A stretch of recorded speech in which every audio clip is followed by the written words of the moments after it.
திமுக வந்து இந்த நாடாளுமன்ற தேர்தலில் வந்து கிட்டத்தட்ட 40 தொகுதிகளும் ஜெயிச்சிட்டாங்க. புதுச்சேரியும் சேர்த்து வந்து ஜெயிச்சிட்டாங்க. மிகப்பெரிய ஒரு வெற்றி. திமுகவோட கூட்டணி பெரிய அளவுக்கு வெற்றி அடைஞ்சிருக்கிறாங்க. அவங்க ஒரு மிகப்பெரிய நம்பிக்கையில இருந்தாங்க. எப்படியாவது வந்து காங்கிரஸ் ஆட்சியை பிடிச்சிரும், ஆட்சிக்கு வந்துருவாங்க அப்படிங்கிற பட்சத்தில நமக்கு ஒரு மிகப்பெரிய ஒரு அங்கீகாரம் கிடைச்சிரும். ஆ எப்படி சொல்றது, மத்திய அமைச்சரவையில, கேபினெட்ல நமக்கு வந்து போஸ்டிங் கிடைக்கும் அப்படின்னு நெறைய எதிர்பார்ப்புல இருந்தாங்க.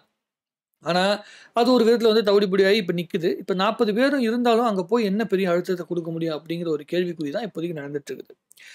எப்பொழுதுமே அ இவங்களுடைய எண்ணிக்கை ஒருவேள வந்து காங்கிரஸ் ஆட்சி அமைச்சிருந்தா, இந்த 40 தொகுதிங்கிறது ஒரு மிகப்பெரிய ஒரு இடத்த வந்து காங்கிரஸோட கூட்டணியில வந்து புடிச்சிருக்கிறதுக்கு வாய்ப்புகள் உண்டு. ஆனா, அது இப்ப இல்லை அப்படிங்கும்போது, அது ஒரு மிகப்பெரிய பின்னடைவை வந்து சந்திக்க வேண்டிய சூழ்நிலைக்கு தள்ளப்பட்டுருச்சு. Stalin is more dangerous than Karunanidhi அப்படிங்கிற ஒரு விஷயத்த வந்து திமுக அடிக்கடி வந்து பார்த்தீங்கன்னா, ஐடி விங் மூலமா பயங்கரமான விஷயங்கள பரப்பிட்டு இருந்தாங்க. கிட்டத்தட்ட வந்து பார்த்தீங்கன்னா, ஸ்டாலின் அவர்கள் வந்து அவருக்கு லக் இருக்கோ, பிளஸ் அவர சுற்றி இருக்கிற சூழ்நிலைகள் அவருக்கு வந்து சப்போர்ட் பண்ணுது அப்படிங்கிற விஷயத்தினால அவர் மிகப்பெரிய வெற்றிய சந்திச்சிருக்காரு. சட்டசபை தேர்தலையும் சரி, அதே மாரி பாராளுமன்ற தேர்தலையும். ஆனா வந்து பார்த்தீங்கன்னா, வோட் பெர்சன்டேஜ் வந்து பிரிஞ்சிருக்குது. கம்மியா இதுவரைக்கும் வோட் பெர்சன்டேஜே இல்லை. நோட்டாக்கு கீழ இருந்த கட்சிகள்லாம் வந்து நல்ல வோட் பெர்சன்டேஜ்ல மேல வந்திருக்கு. பிஜேபி கூட்டணியில வந்து 11% வந்து பிஜேபிக்கு மட்டும் தனியா வந்திருக்கு. மொத்தமா சேர்ந்து 18%. நாம் தமிழர் வந்து 8% கிட்ட வந்து ஓட்டு வாங்கியிருக்காங்க. கிட்டத்தட்ட 35,00,000 ஓட்டு வந்து நாம் தமிழர் கட்சிக்கு வருங்கிறத நாம் தமிழர் கட்சியே நம்பியிருக்க மாட்டாங்க. கிட்டத்தட்ட 7 தொகுதியில வந்து 1,00,000 ஓட்டு கிட்ட வாங்கியிருக்காங்க அப்படிங்கும்போது, அ ஒரு அதிருப்தி வந்து பார்த்தீங்கன்னா, ஒரு ஆட்சி மேல இருக்குது அப்படிங்கிறது நமக்கு புரியுது. மக்கள் ஒரு மாற்றத்த நோக்கி நகர்றாங்க. ஸோ இந்த 40க்கு 40 வச்சு ஸ்டாலின் அவர்களுடைய அ இவங்க இருக்காங்கல்ல நாடாளுமன்ற உறுப்பினர்கள் வந்து என்ன செய்ய போறாங்க நாடாளுமன்றத்தில அப்படிங்கிறது எங்க கேள்வி.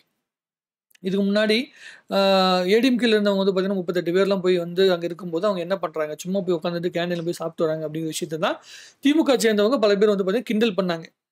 இப்போ இந்த 40 பேர வச்சுமே வந்து டிஎம்கேனால எதுவுமே செய்ய முடியல அப்படிங்கிற பட்சத்தில, டிஎம்கேவையும் வந்து பார்த்தீங்கன்னா, மத்த கட்சிகள் அதே மாரி கிண்டல் பண்றதுக்கான வாய்ப்புகள் உண்டு. ஸோ, அழுத்தமான சில விஷயங்கள வந்து நாடாளுமன்றத்தில வந்து கேள்விகள எழுப்பி, அது மூலமா பதில் கிடைச்சு, அது மூலமா மக்களுக்கு நல்லது நடந்தால் இன்னும் நல்லா இருக்கும்னு நம்ம நெனைக்கிறோம். ஏன்னா, இன்னும் கூட சென்னையில வந்து வெள்ளம் வந்துச்சுன்னா, சென்னை வெள்ளம் வந்து வடிய விடாமல் தவிச்சுக்கிட்டு தான் இருக்குது. ஏன் அந்த எலக்ஷன் ரிசல்ட் வந்த அன்னைக்கே வந்து பார்த்தீங்கன்னா அவ்வளோ மழை தேங்கி நிக்குது. வட சென்னையிலயும் இருக்கட்டும், நம்ம மத்திய சென்னை எங்கேயா இருந்தாலும் மழை தண்ணி தேங்கி நிக்குது. இத வெளிக்கொண்டு போறதுக்கு உண்டான முடிவ அ எந்த எந்த கட்சிகள் வந்து மாத்தி மாத்தி வந்து ஆட்சி அமைச்சிருந்தாலுமே, யாருமே அத வந்து ஒரு முழு முடிவு வந்து குடுக்கவே கிடையாது. அது ஒரு மிகப்பெரிய வந்து ஒரு வருத்தமான விஷயமா எனக்கு வந்து ரொம்ப நாளா தோணிட்டே இருக்கு. சென்னையில ஒரு 16 வருஷமா வாழ்ந்துட்டு இருக்கிறோங்கிற ஒரு மனநிலையில இருக்கும்போது, ஏன் இந்த மாதிரியான ஒரு முடிவு எடுக்க மாட்டேன்றாங்க? எல்லாருமே தானே பாதிக்கப்படுறாங்க. இந்த அரசியல்வாதிகளோட வீடும் சேர்ந்து தானே பாதிக்கப்படுது. ஏன் அதுக்கு உண்டான ஒரு முடிவ குடுக்கறதில்ல? அப்படிங்கிற பல கேள்விகள் வருது. மக்கள் பணத்துக்காக ஓட்டு போடுறாங்க அப்படிங்கிற விஷயத்த விட, எந்த கட்சியில குழப்பம் கம்மியா இருக்கோ அந்த கட்சிக்கு தான் ஓட்டு போடுவாங்க.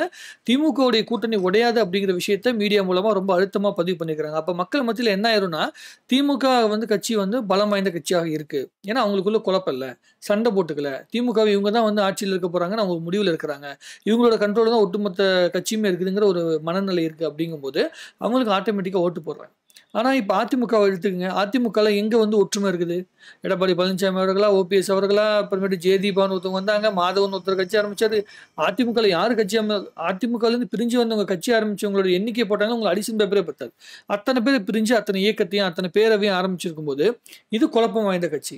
இதுக்குள்ள ஒரு சரியான தலைமை இல்ல. அந்த தலைமைக்கு கீழ எல்லாருமே இயங்க முடியாம தவிக்கிறாங்க. ஸோ, அவங்களுக்கு எதுக்கு ஓட்டு போடணும் அப்படிங்கிற ஒரு மனநிலையில மறுபடியும் திமுகவுக்கே ஓட்டு வந்து பார்த்தீங்கன்னா வருது. இன்னொரு பக்கம் என்னன்னா, அதிமுக மேல இருந்த அதிருப்தியில வந்து மத்த கட்சிகளுடைய ஓட்டெல்லாம் பிரிக்கப்படும்போது, ஆட்டோமேட்டிக்கா பெனிஃபிட் ஃபுல்லாவே வந்து பார்த்தீங்கன்னா, டிஎம்கேக்கு தான் போய் சேருது. ஸோ, அது மூலமாக டிஎம்கே வந்து பெரிய வெற்றி அடைஞ்சிருக்காங்க. அவங்களுக்கு வந்து இந்த கால சூழ்நிலையும் ஒரு மிகப்பெரிய ஒரு உதவிய செஞ்சுகிட்டு இருக்குது.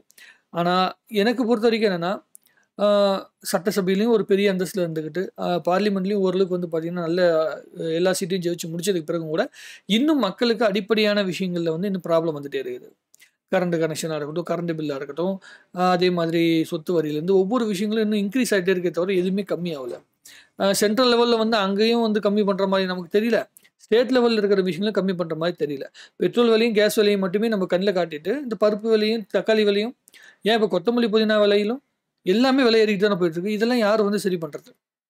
ஏன் கொத்தமல்லி, புதினா கூட ரூ. 10க்கு விக்க முடியாத நிலைமையில தான் நாடு இருக்குதா? ஸோ அப்ப அந்த அளவுக்கு வந்து பஞ்சம் வந்துருச்சா?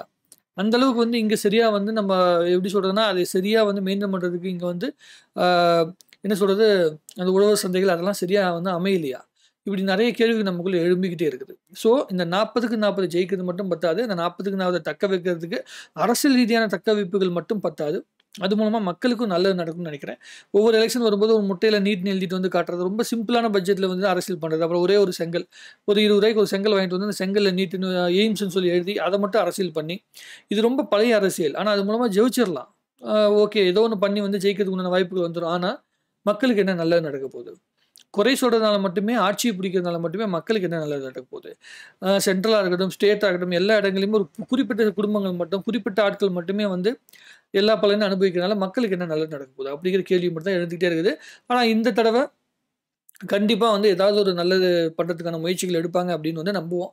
ஸ்டாலின் சார் வந்து பார்த்தீங்கன்னா, அவர் வந்து என்ன சொல்றது, ரெஸ்ட் எல்லாம் எடுத்து முடிச்சுட்டு வந்ததுக்கு அப்புறமேட்டு கண்டிப்பா ஏதாவது ஒரு முயற்சி எடுப்பாரு அப்படின்னு வந்து நம்புவோம். இந்த 40 சீட்ட வச்சுக்கிட்டு வேஸ்ட் பண்ணிடக்கூடாதுன்னு வந்து நான் எதிர்பார்க்குறேன். இது வந்து Facebook போஸ்ட்டா போடாம, நம்ம மனசுல இருக்கிற விஷயத்த பேசணும் அப்படிங்கிறதுக்காக சொல்றேன். பார்ப்போம். பலம் வாய்ந்த கட்சியாக திமுக இப்ப இருக்குது அப்படிங்கிற பட்சத்துல அந்த பலத்த இன்னும் வந்து பார்லிமென்ட் லெவல்லயும், அதே மாரி மக்களுடைய வாழ்க்கை தரத்த உயர்த்துற லெவல்லயும் காட்டுனாங்க அப்படின்னா, நல்லது நடக்கும்னு நெனைக்கிறேன். உங்களுக்கு என்ன தோணுது? இந்த 40 சீட்டு வந்து பார்த்தீங்கன்னா வந்து வச்சு இவங்க டிஎம்கே என்ன பண்ண போறாங்க? என்ன மாரியான வந்து அழுத்தத்த சென்ட்ரல்ல குடுக்க முடியும் அப்படிங்கிற விஷயத்த நீங்க கமெண்ட்ல எழுதுங்க. அத படிச்சு நான் இன்னும் தெரிஞ்சுக்கிறேன். ஏன்னா நம்ப ஒண்ணும் பெரிய அரசியல் ஞானிலாம் கிடையாது. ஸோ எனக்கு தெரிஞ்ச விஷயத்த நான் சொல்றேன். உங்களுக்கு தெரிஞ்ச விஷயத்த நீங்க தாராளமா கமெண்ட் எழுதுங்க. சரிங்களா? நன்றி, வணக்கம். வாழ்க தமிழ்நாடு! வளர்க தமிழ் மக்கள்!